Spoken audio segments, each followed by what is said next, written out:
ഞാൻ ആദ്യമായിട്ട് ദാൽ കിച്ചടി കഴിച്ചത് എൻ്റെ മുന്നേ വർക്ക് ചെയ്തിരുന്ന കമ്പനിയുടെ കഫറ്റീരിയയിൽ വെച്ചായിരുന്നു. ബട്ട് എനിക്കതിൻ്റെ ടേസ്റ്റ് ഒട്ടും ഇഷ്ടമായിട്ടില്ല. അതുകൊണ്ട് തന്നെ ഞാൻ ഈ ഒരു ഡിഷ് വേറെ എവിടെ നിന്ന് ട്രൈ ചെയ്യാൻ ഇനിഷ്യേറ്റീവ് എടുത്തില്ലായിരുന്നു. ലാസ്റ്റ് മന്ത് ഞാൻ മുംബൈയിൽ പോയ ഡേ 1 നമ്മൾ പോയ റെസ്റ്റോറൻറ്റിൽ ആകെ അവൈലബിൾ ആയിരുന്ന ഒരു ഓപ്ഷൻ ദാൽ കിച്ചടി മാത്രമായിരുന്നു. ബട്ട് ഞാനത് കഴിക്കാത്തത് കൊണ്ട് തന്നെ ഒരു ലൈം ടീ മാത്രം കുടിച്ച് നമ്മൾ തിരിച്ച് റൂമിൽ വന്ന് പുറത്തുനിന്നുള്ള ഫുഡാണ് ഓർഡർ ചെയ്ത് കഴിച്ചത്. ബട്ട് ആ ടൈമിലൊക്കെ എൻ്റെ അടുത്ത് ആൽബി പറഞ്ഞായിരുന്നു, മുംബൈലത്തെ ദാൽ കിച്ചടിയുടെ ടേസ്റ്റ് നല്ലതാണ്, നീ ഒന്ന് ട്രൈ ചെയ്ത് നോക്കണം, അല്ലെങ്കിൽ നീ റിഗ്രറ്റ് ചെയ്യും എന്നൊക്കെ എൻ്റെ അടുത്ത് പറഞ്ഞു. ബട്ട് ഞാൻ അതൊന്നും വാല്യൂ ചെയ്യാതെ എന്നെ കഴിപ്പിക്കാനുള്ള അവൻ്റെ അടവാണെന്ന് മാത്രം കണ്ടിട്ട് മൈൻഡ് ചെയ്യാതെ വിട്ടു.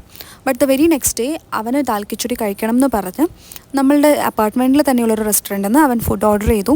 ഞാൻ ഫ്രൈഡ് റൈസും ആയിരുന്നു ഓർഡർ ചെയ്തത്. ബട്ട് അവൻ ഓൾമോസ്റ്റ് കഴിച്ച് കഴിയാറായപ്പം I suddenly wanted to try, ഒരു സ്പൂണെങ്കിലും ട്രൈ ചെയ്യണമെന്ന് തോന്നി. ഞാൻ അവൻ്റെ ബോളിൽ നിന്ന് ഒരു സ്പൂൺ എടുത്ത് കഴിച്ചത് മാത്രമേ എനിക്ക് ഓർമ്മയുള്ളൂ. I immediately exchanged my food. എൻ്റെ ഫ്രൈഡ് റൈസ് ഞാൻ അവന് കൊടുത്തിട്ട് ആ ദാൽ കിച്ചടി ഫുൾ ഞാൻ കഴിച്ച് തീർത്തു.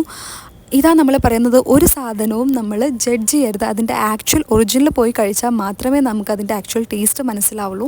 ഇപ്പം ഞാൻ ബാംഗ്ലൂർ എയർപോർട്ടിൽ 200 റുപ്പീസ് കൊടുത്തിട്ടാണ് ദാൽ കിച്ചടി കഴിക്കുന്നത്. വേറെ എവിടെയും എനിക്ക് ഒരു ആക്ച്വൽ ടേസ്റ്റ് കിട്ടുന്നതായിട്ട് ഫീൽ ചെയ്തിട്ടില്ല. അങ്ങനെ ഒരു സാധനവും കംപ്ലീറ്റ്ലി ഫുള്ളി ഫിനിഷ് ചെയ്യാത്തൊരു പേഴ്സണാണ് ഞാൻ. ഞാനാണ് ഈ ദാൽ കിച്ചടി ഇങ്ങനെ എംപ്റ്റി ആക്കി വെച്ചിരിക്കുന്നത്. And I am really proud of it.